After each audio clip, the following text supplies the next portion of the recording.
Frank Sinatra laughed at Kurt Cobain's voice, called it noise, not singing.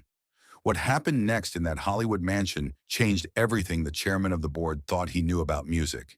It was March 1993, Beverly Hills. A private party at producer David Geffen's mansion, one of those exclusive gatherings where old Hollywood royalty mixed with the new generation of rock stars. The guest list read like a who's who of American entertainment. Established legends, rising stars, industry executives all gathered in the sprawling estate overlooking the city. Frank Sinatra arrived fashionably late, as was his custom. At 77 years old, he remained the undisputed king of American popular music. 5 decades of hits, countless sold-out shows, movies, and a voice that had seduced generations. He walked through those marble halls like he owned them, because in many ways he did.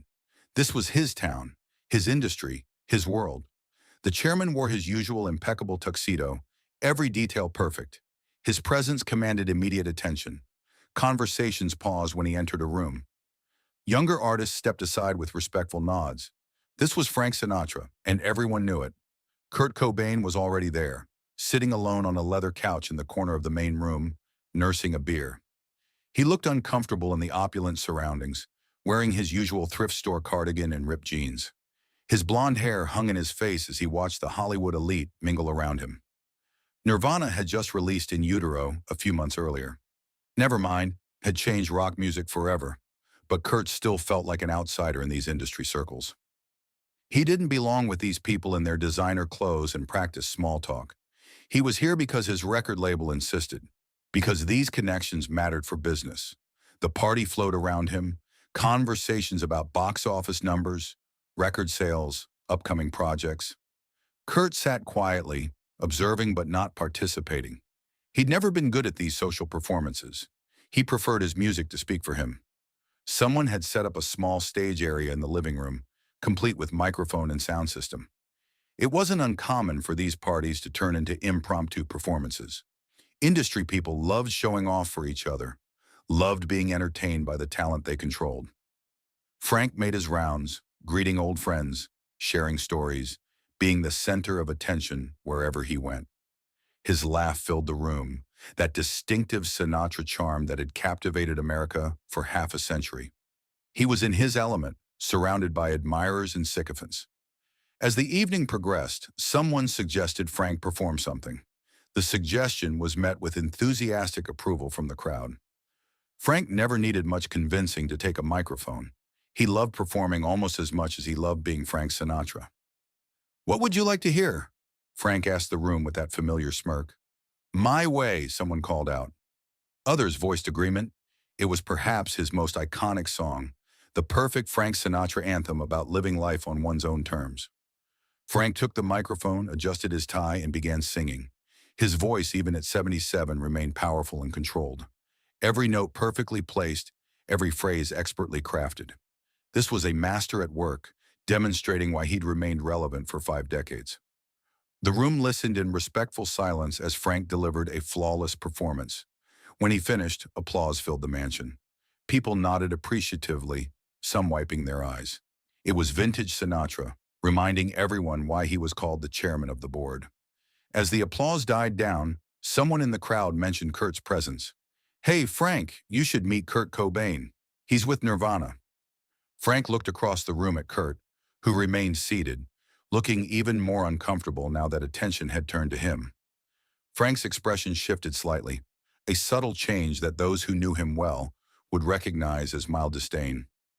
"Nirvana," Frank repeated, his voice carrying that hint of dismissal he reserved for things he considered beneath his notice. "That's that grunge thing, right?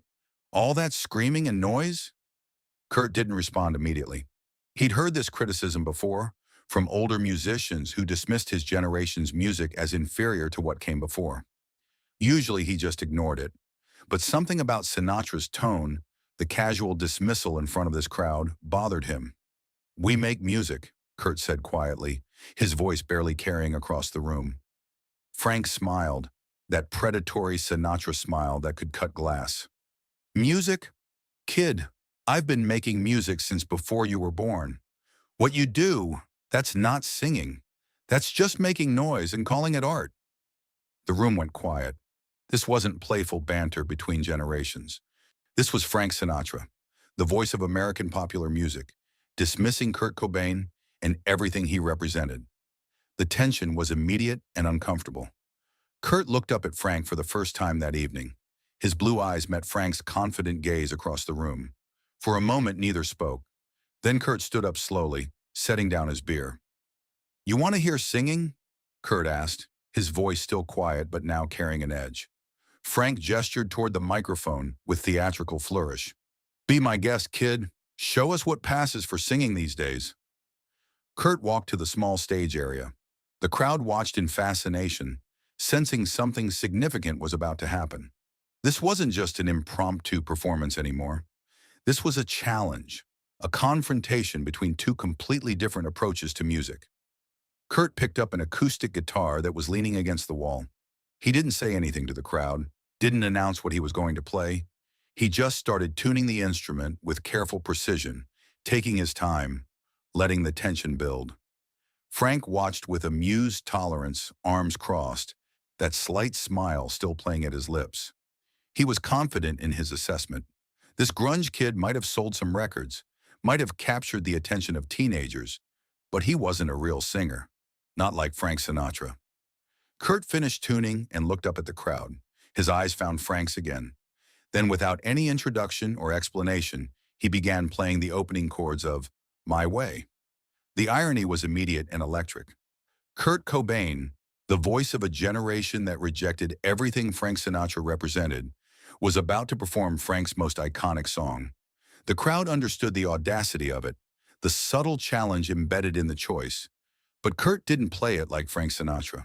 He started softly, his voice barely above a whisper, finding a completely different melody within the familiar lyrics.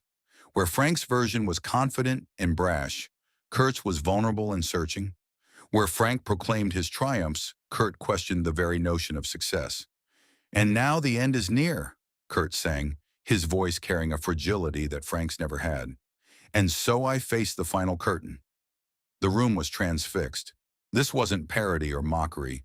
This was interpretation, transformation. Kurt was taking Frank's anthem of self-assurance and turning it into something entirely different. A meditation on doubt, on the cost of fame, on what it meant to live authentically in an artificial world. As Kurt moved through the verses, his voice grew stronger, but never lost that essential vulnerability. He found emotions in the lyrics that Frank's version had never explored. The regrets felt deeper, the victories more hollow, the reflections more honest. Frank's confident smile began to fade. He was watching his own song being deconstructed and rebuilt into something he'd never imagined it could be. Something that revealed aspects of the lyrics he'd never considered, emotions he'd never allowed himself to feel while performing it. Kurt reached the chorus, and his voice cracked slightly on, "I did it my way." But the crack wasn't a mistake. It was purposeful, human, real in a way that Frank's perfect technique never allowed for. It suggested that maybe doing things my way wasn't always a triumph. Maybe it came with a cost. The room was completely silent except for Kurt's voice and guitar. People weren't just listening. They were witnessing something extraordinary. The generational divide that had seemed so clear moments before was dissolving. This wasn't young versus old, grunge versus traditional. This was one artist speaking to another through the universal language of music. Frank stood transfixed. He was hearing his own words, his own song, but experiencing emotions he'd never allowed himself to feel while performing it. Kurt's version was making him confront the loneliness inherent in the lyrics, the isolation that came with the kind of independence the song celebrated. When Kurt finished, there was a moment of absolute silence. Nobody moved, nobody breathed. The silence stretched on, heavy with the weight of what they'd just witnessed. Even the waitstaff had stopped moving, frozen in place by the rawness of what had just occurred. Then slowly, someone started clapping. Not the enthusiastic applause that had greeted Frank's performance, but something deeper. Recognition, respect, understanding. The kind of applause that acknowledged they'd just witnessed something that would be talked about for years. Frank didn't join the applause immediately. He stood there, processing what he'd just heard. His perfectly styled hair seemed suddenly out of place. His expensive tuxedo felt like a costume. This kid had just stripped away 50 years of professional polish and shown him something naked and true about his own signature song. His song transformed into something he didn't recognize but somehow understood completely. Something that revealed truths about his own life he'd spent decades avoiding, truths he'd buried beneath layers of swagger and sophistication. Kurt set down the guitar and walked back toward his corner, not acknowledging the crowd's reaction. He'd said what he needed to say. The conversation was over, but Frank stopped him. "Kid," he called out, his voice different now, quieter, less certain. Kurt turned back. "Where did you learn to sing like that?" Frank asked. "Same place you did," Kurt replied, "by feeling something and trying to make other people feel it too." Frank nodded slowly. He was 77 years old, had been performing for over 5 decades, had conquered every stage and studio in America. But in that moment, he was learning something new about his own craft from someone young enough to be his grandson. "That was my song," Frank said, but there was no accusation in it, just wonder. "No," Kurt said quietly. "That was just what the song could be." The party continued around them, but the dynamic had shifted completely. People approached Kurt differently now, not as the grunge kid who didn't belong, but as an artist who had just demonstrated something profound about the nature of interpretation and emotion in music. Frank spent the rest of the evening watching Kurt from across the room. He didn't approach him again, but he couldn't stop thinking about what he'd witnessed. That performance had challenged everything Frank thought he knew about his own artistry. Years later, after Kurt's death in 1994, Frank would often tell this story to close friends. He'd talk about the night a young grunge singer taught him something about vulnerability that 5 decades of performance hadn't shown him. In a 1995 interview with Barbara Walters, Frank was asked about changes in popular music. Instead of his usual dismissive comments about the younger generation, he paused thoughtfully. "I met this kid once," Frank said, "Kurt Cobain. Thought I knew everything about singing, about music, about performing. Then he sang one of my songs, and I realized I'd been singing the words for 40 years without really hearing them. That boy showed me that technique isn't everything. Sometimes the cracks in your voice tell the truth better than perfection ever could." The interviewer pressed him. "Did it change how you performed?" Frank smiled sadly. "Made me think about what I was really saying up there. Made me wonder if I'd been hiding behind the polish all these years. That kid, he wasn't afraid to let people see the pain. Me, I'd spent my whole career making pain sound sophisticated. But maybe that's not always honest."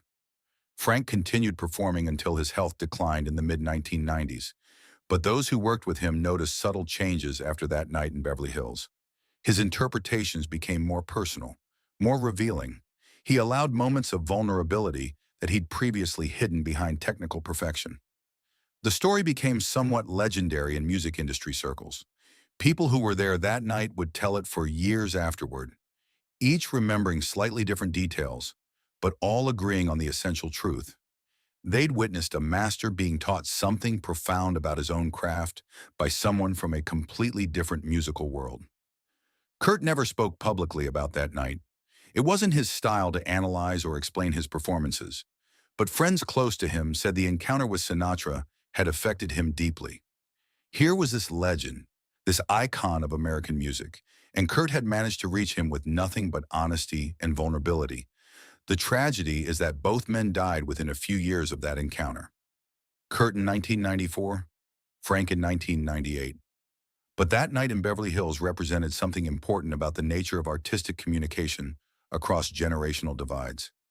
It showed that authenticity could speak to anyone, regardless of age or musical style, if it was genuine enough. Frank Sinatra challenged Kurt Cobain to show him what real singing looked like. Kurt responded by showing Frank what his own songs could mean when stripped of pretense and performed with raw honesty. In doing so, he didn't just silence Old Blue Eyes. He taught him something about the art they both practiced, something that would stay with Frank for the rest of his life. Sometimes the greatest lessons come from the most unexpected teachers.